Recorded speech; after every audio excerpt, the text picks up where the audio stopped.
The stage lights burned hot against his skin. Michael Jackson was only 5 years old when he first felt their heat.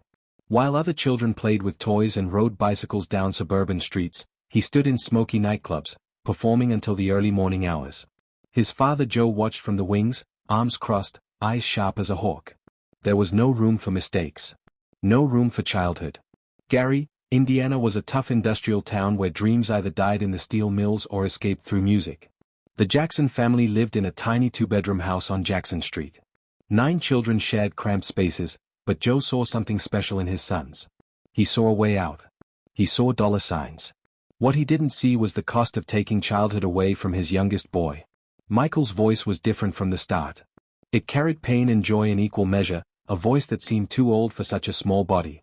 When he sang, grown men in dingy bars would stop their conversations and stare. This tiny child was channeling emotions he shouldn't have understood yet. But Michael understood everything. He watched the world with eyes that absorbed every detail, every slight, every moment of beauty and cruelty. The Jackson 5 rehearsed for hours every day after school.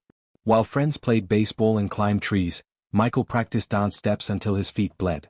Joe's belt was always nearby, a silent threat that kept the brothers in line. Perfection wasn't optional. It was survival. Michael learned early that love came with conditions. You had to earn it through performance, through success, through being extraordinary. Being ordinary meant being invisible. By the time he was 8, Michael was the star. His brothers were talented, but he was magnetic. When he moved, the world moved with him. When he sang, hearts broke open. Motown Records signed them in 1969, and suddenly the Jackson 5 were flying to Los Angeles, leaving behind everything they knew. For most of the brothers, it was exciting. For Michael, it was the moment his childhood officially ended. Fame arrived like a hurricane. Their first 4 singles hit #1. Michael's face appeared on magazine covers and television screens across America. Teenage girls screamed his name. But behind the smile he wore for cameras, something was already breaking. He was performing for millions, yet he had no real friends. He was surrounded by people, yet completely alone. His classmates at school treated him differently now. He wasn't just Michael anymore. He was Michael Jackson, the famous one, the untouchable one. At night, he would lie awake in hotel rooms, listening to the silence. Other kids his age were having sleepovers and birthday parties. Michael was doing interviews and concert tours. He would press his face against cold windows and watch ordinary families walking down streets, holding hands, laughing together. He wanted that normalcy more than anything, but it was already too far away. Fame had put him in a glass box where everyone could see him, but nobody could really touch him. His mother Catherine tried to protect him, but even her love couldn't shield him from what was happening. The machine of fame had grabbed hold of her son, and it was hungry. It wanted more performances, more interviews, more smiles. Michael gave everything he had because he didn't know how to stop. Performing was the only language he truly spoke. On stage, he felt alive. Off stage, he felt like a stranger in his own skin. Years later, he would tell people that he never had a childhood. He would build Neverland Ranch and fill it with amusement park rides, trying to recapture what was stolen from him. But you can't go backward. You can't reclaim what fame has already consumed. At 10 years old, Michael Jackson was already one of the most famous people in the world. He was also one of the loneliest. The transition from child star to adult artist destroys most performers. The world loves cute kids but rarely respects them as grown-ups. Michael Jackson knew this. He felt the industry waiting for him to fail, expecting him to fade into obscurity like so many others before him. But Michael had other plans. He was going to become something nobody had ever seen before. The Jackson 5 eventually became the Jacksons, but Michael's vision was already growing beyond the group. He loved his brothers, but he needed to break free. In 1979, he released Off the Wall, and the world started paying attention differently. This wasn't a child star anymore. This was an artist with something to say. The album sold millions, but Michael wasn't satisfied. Good wasn't enough. He wanted to be the greatest. He worked with Quincy Jones, a legendary producer who understood Michael's obsessive drive for perfection. They spent months crafting every note, every beat, every breath of the album that would change everything. Thriller dropped in 1982, and it didn't just succeed. It exploded. It became a cultural phenomenon that transcended music. Michael Jackson became more than a performer. He became a global icon. The music videos were revolutionary. Nobody had ever seen anything like them. Billie Jean showcased his dancing in ways that made physics seem negotiable. That moonwalk became the most imitated move in history. Beat It brought together rock and pop audiences that had never mixed before. And Thriller wasn't just a music video. It was a short film with a budget bigger than most movies, complete with zombies, choreography, and storytelling that kept people watching repeatedly. Michael was everywhere. His single white glove, his red leather jacket, his black fedora became symbols recognized in every corner of the planet. Thriller sold over 60 million copies worldwide. It won 8 Grammy Awards in one night. Michael Jackson wasn't just famous anymore. He was the king of pop, and his kingdom had no borders. But something strange happens when you become that famous. You stop being human to people. You become a symbol, an idea, a product. Everyone wanted a piece of Michael Jackson. Corporations wanted him to sell their products. Charities wanted his name attached to their causes. Fans wanted his autograph, his attention, his love. The media wanted his secrets. And Michael felt himself disappearing underneath all those expectations. He couldn't walk down a street anymore. He couldn't go to a movie or eat at a restaurant without causing chaos. Everywhere he went, crowds formed. People screamed, grabbed, pushed. Security guards had to surround him constantly. He started wearing disguises, but people always recognized him. His life became a series of secured locations, private entrances, and brief moments of controlled interaction with the outside world. The pressure was immense. After Thriller, people expected him to do it again, to make something even bigger. How do you top the best-selling album of all time? How do you dance better than perfection? Michael tried. Bad came out in 1987 and sold millions, but some critics said it wasn't as good as Thriller. That hurt him deeply. He had given everything, and it still wasn't enough. His appearance started changing. His skin grew lighter, which he later attributed to vitiligo, a real medical condition. His nose became thinner through multiple surgeries. People mocked him, called him strange, made cruel jokes. Michael felt their judgment like physical blows. He wanted to be perfect, beautiful, worthy of the love people gave him. But the more he changed, the more the world questioned him. He was making music that moved millions, performing for sold-out stadiums, earning more money than he could spend. But none of it filled the emptiness inside. Success had become his prison. Fame had made him a legend, but it was also making him a prisoner. He owned the world's attention, but he couldn't buy a single moment of normalcy. He couldn't buy genuine friendship. He couldn't buy peace. At the height of his power, Michael Jackson was more isolated than ever before. Michael stood at the gates of his new property and smiled. 2,700 acres of California land that would become his sanctuary. He would call it Neverland, after the place where Peter Pan and the Lost Boys never grew up. Here, he would create the childhood he never had. Here, he would be safe from the world that had consumed him. The construction took years and cost millions. Michael spared no expense. He built a private amusement park with a Ferris wheel, carousel, and roller coaster. He created a zoo with elephants, giraffes, and exotic animals. He installed a movie theater, an arcade filled with vintage games, and a train that circled the property. Every corner was designed for joy, for innocence, for the wonder he had been denied as a child. But Neverland was more than an amusement park. It was a fortress. High walls surrounded the property. Security cameras watched every angle. Guards monitored the gates 24 hours a day. Michael had created a kingdom where he made all the rules, where the outside world couldn't reach him unless he allowed it. Inside these walls, he could pretend he was normal. He could pretend fame hadn't destroyed his ability to trust anyone. He invited children to visit Neverland. Kids from hospitals, from orphanages, from difficult backgrounds. They would arrive wide-eyed and leave with memories they would cherish forever. Michael watched them play and felt something close to happiness. Through their joy, he experienced the childhood he had missed. He wanted to give them what had been taken from him. He wanted to be a friend, a protector, someone who made their lives magical. But the world doesn't understand purity when it's presented this way. People started asking questions. Why does a grown man spend so much time with children? Why does he invite them to sleep over? The media, always hungry for scandal, began crafting narratives. They took something innocent and twisted it into something dark. Michael felt their suspicion like poison in his veins. He was trying to be kind, trying to help, and they made him sound like a monster. His behavior became increasingly eccentric. He wore surgical masks in public. He carried umbrellas on sunny days. He spoke in a whisper-soft voice that seemed disconnected from reality. People called him Wacko Jacko, a nickname that haunted him. Every strange choice he made became tabloid fodder.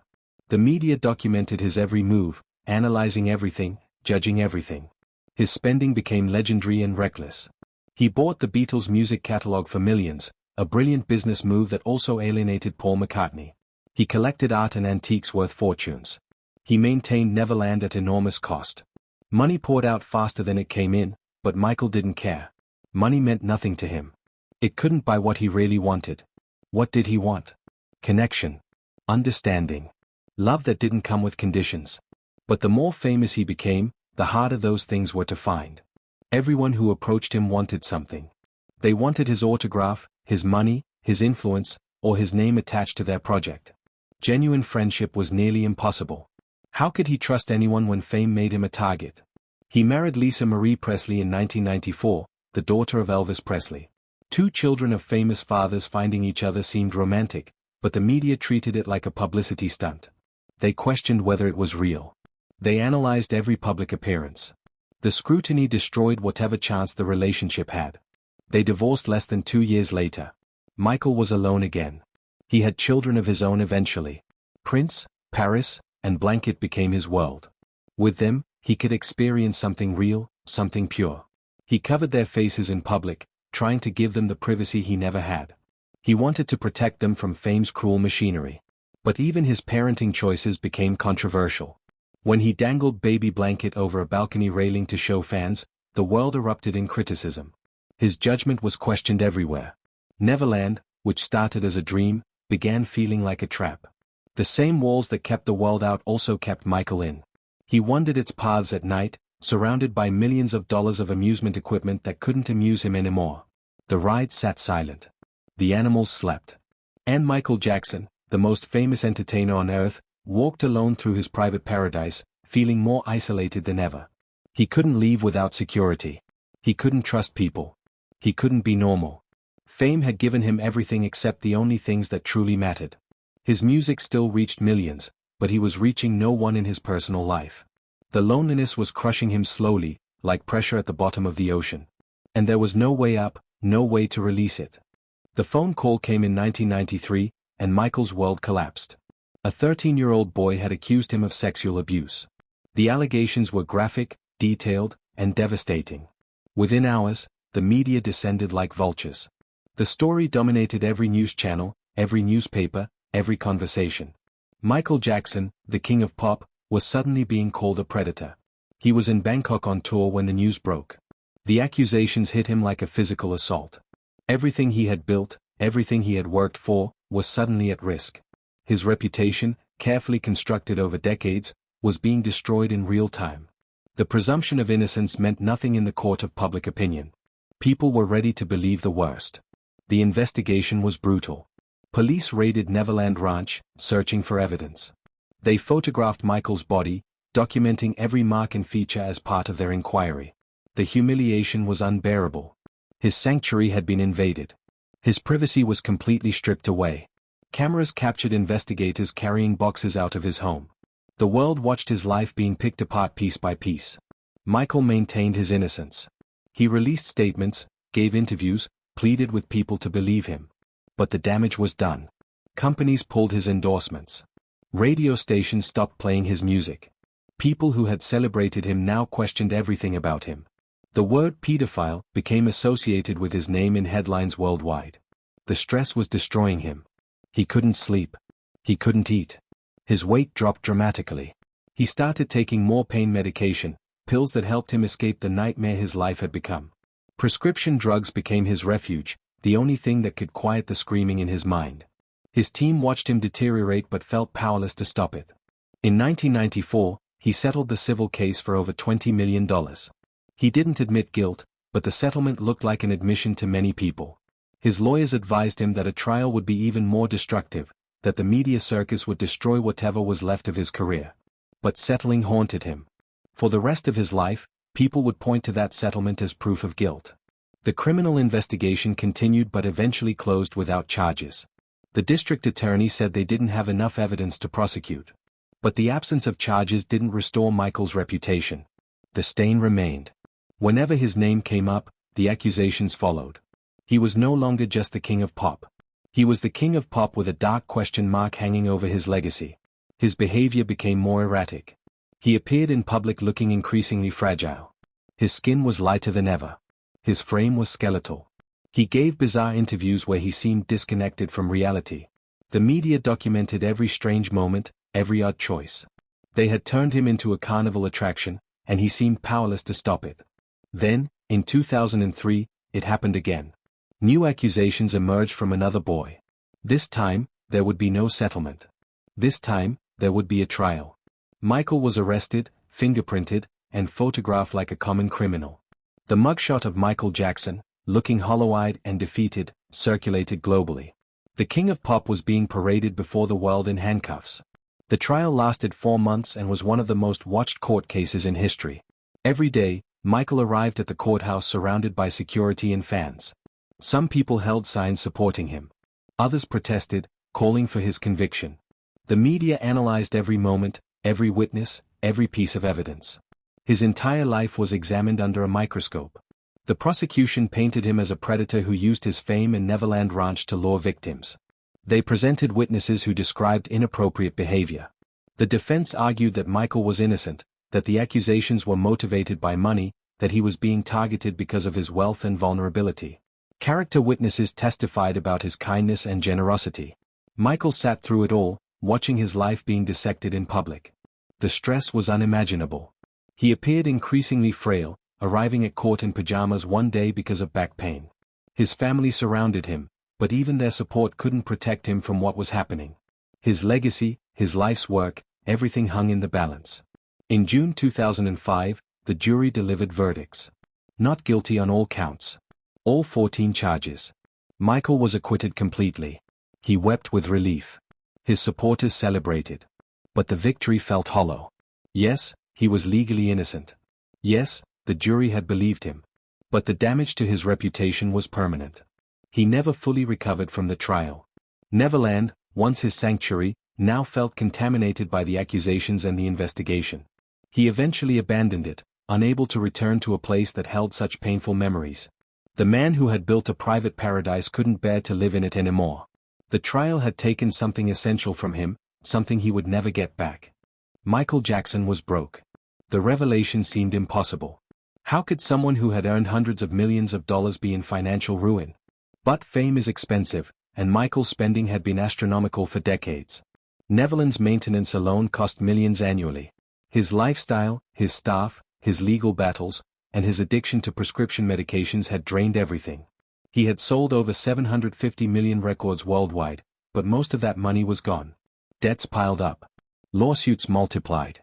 The man who once owned the Beatles catalog was now borrowing money against it to survive. He faced foreclosure on Neverland. The kingdom he had built was crumbling beneath the weight of reality. He left the United States and wandered the world like a ghost. He stayed in Bahrain, then Ireland, then Las Vegas, always searching for something he couldn't name. He was surrounded by people, but increasingly isolated. His children were his only joy, but even they couldn't fill the void. Fame had hollowed him out so completely that nothing could make him feel whole again. The prescription drug addiction had become severe. Pills for pain, pills for anxiety, pills for sleep. His doctors prescribed whatever he asked for. Some people said he was doctor shopping, finding physicians who would give him medications without asking questions. The drugs helped him escape, but they were destroying his body. He was thin, unnaturally so. His skin looked fragile. He moved slowly, carefully, like someone much older. Then came an opportunity. A comeback tour. 50 concerts at London's O2 Arena called This Is It. Michael needed the money desperately, but more than that, he needed to prove he could still perform. He needed to show the world that the king of pop hadn't completely disappeared. He announced the tour in March 2009, and tickets sold out within hours. Demand was so high they kept adding dates. But Michael was in no condition to perform 50 shows. Those close to him knew it. His rehearsals were inconsistent. Some days he was brilliant, moving like the Michael Jackson the world remembered. Other days he barely showed up, too exhausted or medicated to function. His team worried, but the machine kept moving forward. Too much money was at stake to stop now. He couldn't sleep. Insomnia had plagued him for years, but it had become unbearable. He would go days without real rest. His body was exhausted beyond measure. He begged his personal physician, Dr. Conrad Murray, for help. He needed to sleep. He had to sleep. The tour was weeks away, and he couldn't perform if he couldn't rest. Dr. Murray started giving him propofol, a powerful anesthetic used in hospitals for surgery. It wasn't meant for sleep. It wasn't safe outside of medical facilities. But Michael was desperate, and Murray was willing. Every night, the doctor administered the drug in Michael's bedroom, turning it into a makeshift hospital. Michael would slip into unconsciousness, finally finding the peace he craved. On June 25, 2009, it went wrong. Dr. Murray gave Michael propofol as usual, but then left the room to make phone calls. When he returned, Michael wasn't breathing. He had gone into cardiac arrest. Murray performed CPR, but it was too late. The paramedics arrived and tried to revive him. They rushed him to UCLA Medical Center. But Michael Jackson, age 50, was gone. The news spread instantly. Within minutes, the internet exploded with the story. News channels interrupted regular programming. People around the world stopped what they were doing. Michael Jackson was dead. The king of pop was gone. The boy from Gary, Indiana who became the most famous entertainer on earth had died alone in his bedroom, his body finally giving out after years of abuse and neglect. The outpouring of grief was global. Millions mourned. Memorial services drew crowds that stretched for miles. People who had mocked him, criticized him, questioned him suddenly remembered only his music. His album sales skyrocketed. The world celebrated his genius while conveniently forgetting how cruelly they had treated him while he lived. Dr. Conrad Murray was eventually convicted of involuntary manslaughter. But the real culprit was more complicated. Fame had killed Michael Jackson. Not all at once, but slowly over 5 decades. It took his childhood first. Then his privacy. Then his reputation. Then his peace of mind. Finally, it took his life. In death, Michael Jackson became bigger than ever. A documentary about his final rehearsals became one of the highest-grossing concert films ever made. His music introduced him to new generations. His children grew up strong despite losing their father. His legacy was debated, analyzed, and celebrated endlessly. But the truth remains simple and heartbreaking. Michael Jackson was a man who had everything except what he needed most. He had fame, but he wanted normalcy. He had millions of fans, but he craved genuine friendship. He had money, but he needed peace. He had the world's attention, but he couldn't escape the loneliness that consumed him from the inside out. Fame made him a legend. Loneliness broke him. And the world that loved his music never understood the man behind it until he was gone.